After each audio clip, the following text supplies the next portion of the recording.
What's up, everyone? I'm back to cover this NBA slate for Friday. It is the final two-game slate of the season, as we have a Game 7 between Boston and Toronto, and I believe Game 5 in that first series. So let's get started.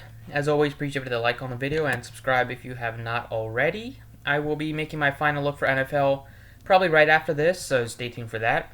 But I wanted to make a quick NBA video just to kind of give you what I like for this final actual slate besides showdowns. So starting off at point guard, Kyle Lowry was just masterful in his last game. Magnificent shooting from distance, 6 of 10, made 60% of his shots, had some tough shots at the end to put the nail in the coffin and to just keep his team ahead. He played great. I see no reason why you can't play him again in a Game 7. So Kyle Lowry, one of my favorite plays. At point guard, I like Lowry a lot more than Jamal Murray. I like Lowry more than his teammate Van Fleet, who continued to struggle shooting, just like Siakam. Van Fleet got it done because he had a pretty good second half. He had like 4 points in the first half, and then second half, he had like a 2-minute stretch where he scored like 12 real-life points, so that kind of really helped him. Also, that double overtime got some more peripherals.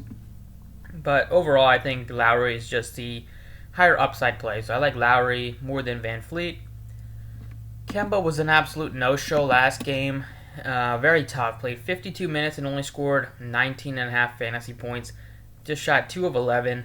Definitely expecting to bounce back because if he has another terrible game like that and they end up losing the series, all the blame will be placed on how bad Kemba was the last 2 games. So I definitely think Kemba Walker will come back and bounce back. He's at a $7,700 price tag. Price tag has gone down. I think you could look to him, but I kind of like Smart a little bit more, who's cheaper, and Smart has just been a little bit more active in terms of peripherals. He's probably not going to shoot as much, although he did shoot more than Kemba last game, but that's just because it was pretty hot. But Kemba should shoot a little bit more, but Smart is better with the blocks and steals, with the rebounding, and he's actually been handling the ball quite a bit, so his assist numbers have been high too. So I kind of like Smart a little bit more than Kemba. And then not that interested in Lou Williams, just because they have so many guys. Don't really know who's gonna have the great game. He can go off and have a decent game, but 5,800, you still need like high 30s to really pay off that salary for tournaments. I just think it's gonna be a little bit tough for him. And then I don't want to go really anybody cheaper than that, so I will go with Kyle Lowry. I just think he's the best play in terms of upside and floor. At shooting guard, Paul George is expensive at 84. I think Van Fleet is probably the guy I would play over him. Jaylen Brown has looked really good. He's just been it's pretty surprising. I did not expect him to have be this consistent. He shot 30 times against the Raptors. I know it went to double overtime, but that is just crazy. He shot 3 times more than Kemba, who just shot 11 times. But he's been really good at rebounding. He doesn't get you assists, but he scores, gets that 3-point bonus, and then he gets you a bunch of rebounds. So 8K in Game 7. He's not going to really come off the floor unless he's in foul trouble. So this second game, all these guys shall play like 40 minutes plus. It will be interesting to see how their bodies respond after that. After playing so many minutes just 2 days ago. So, but the coaches really don't have any other choice. But we could see some pretty bad shooting if their legs are not under them. But for me, I think Van Fleet looks fine. I like Marcus Smart quite a bit. And then you got Harris and Powell. Gary Harris, for some reason, only played 23 minutes. Actually, it was because he fouled out. But he was well on his way to play 30 plus. Just like probably in Game 3. So I think he looks like a pretty good bounce back spot at his price tag. Hasn't really moved. The minutes are back to playing full minutes for him, and he doesn't get you a ton of peripherals, but he's there for, he can make the 3, and he can get you some steals and stuff like that. So 46 for Gary Harris, I think looks pretty nice.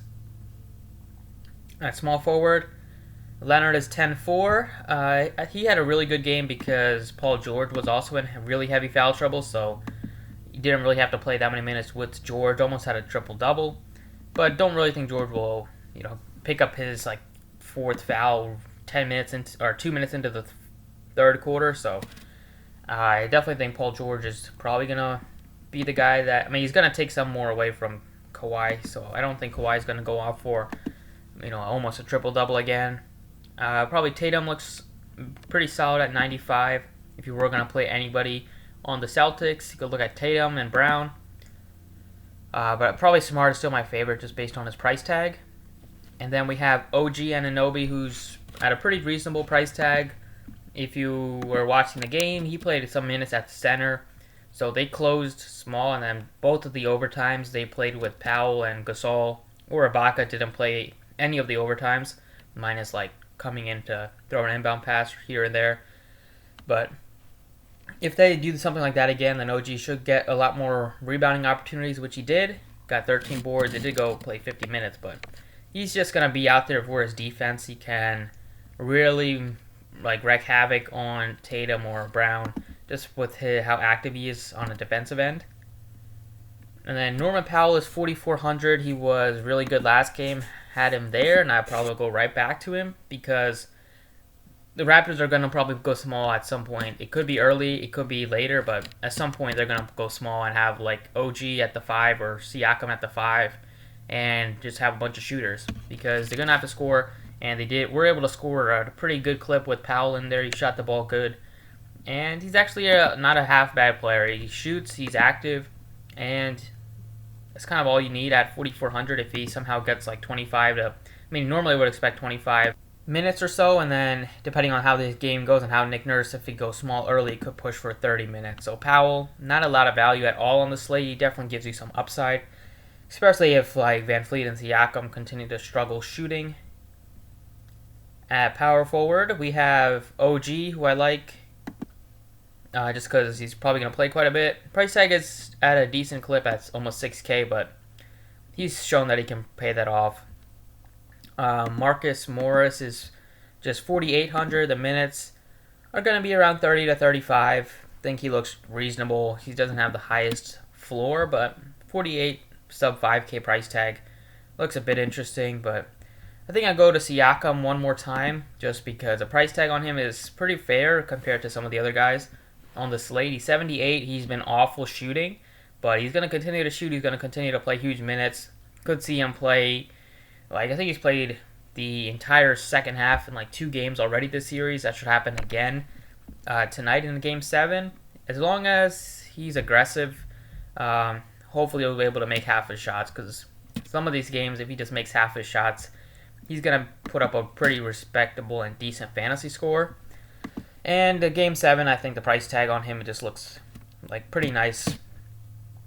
And then at center, Zubats at 5K looks fine, and so does Tice. Millsap, once again, you just don't know how many minutes he's going to play with just how crazy Mike Malone loves to play his rotations. He played 32 minutes and 28, then 14. Michael Porter played well, and then he came out post-game with some comments saying that he should be more involved, so we don't know if Mike Malone decides not to play him at all or play him less, but I think he's still going to play a good amount of minutes because he can at least score. So Porter, I think, looks pretty fair at 5,200. And I think that at center, if you're not going all the way up for Jokic, like Zubats at half the price tag, hopefully he can get you half the fantasy points as Jokic. That would be nice. At 5K, if Jokic goes for 60, Zubats goes for about 30. The minutes on him are pretty fair. He fouled out in Game 3.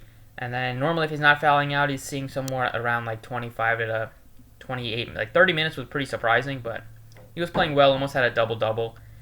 5K, that looks really good to me. And then at guard, we have a pretty good price tag. Or I mentioned Smart, I like him. Price tag on him is reasonable just because he's going to play a bunch. And he's looking good. He's shooting the ball pretty well, and he's a really streaky guy. So the fact that his shot's falling right now, I will definitely stay with Smart for another game. So that's the 6 guys that I have my interest in on Draftkings. Let's go over to Fanduel. Okay, on Fanduel, at point guard, they have Kyle Lowry, I believe. Yep, he's 89, $700 more expensive than Jamal Murray, but he's just been playing great. It's Game 7. He's not going to really come off the floor at all. Maybe get a break in the early in the first half, but probably will play the entire second half. This game is competitive. I love Lowry. And then Kemba at 76 as a bounce back candidate looks pretty nice. And those are my favorites. And then probably Lou Williams if you wanted to go cheap. But I think Lowry is my ultimate favorite guy at point guard. At shooting guard, it's different on Fanduel. Paul George is cheaper than Van Fleet. Now, he just got into foul trouble, so that really hurt him in terms of getting minutes and getting into a rhythm. He was coming off of a game 3 where he was just great and doing pretty much everything with the rebound. Well, had a handful of rebounds, handful of assists, but his shooting was on point in game 3, and then game 4 just couldn't get into rhythm. But he's at a reasonable price tag. I like him. You could go Van Fleet if you want, but I think Smart looks really good at 64. And then Harris and Powell, there's guys that probably one of them will have a decent game. I think Harris is safer in minutes. Powell, if he gets hot, he can have a really good game too, but 5K is a little bit tougher to get to. But for me, Paul George, 77, I just think he's going to bounce back. At small forward, Siakam is $3,000 cheaper than Kawhi Leonard, so I think he looks reasonable.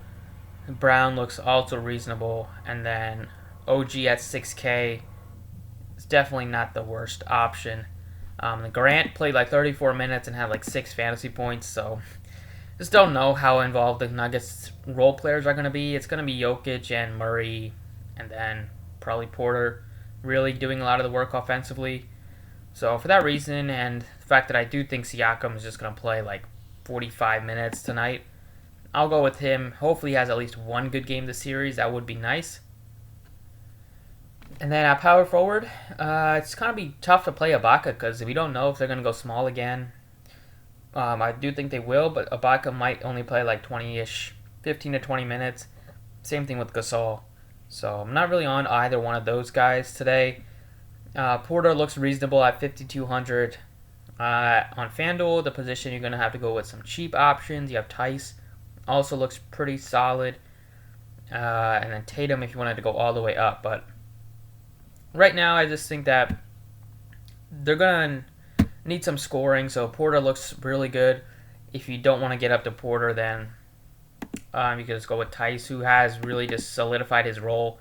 The minutes early on in the series looked like he was losing some minutes, like Williams and Robert Williams, but last couple games he's really just defined his role and been playing pretty solid, and Brad Stevens has rewarded him with the minutes.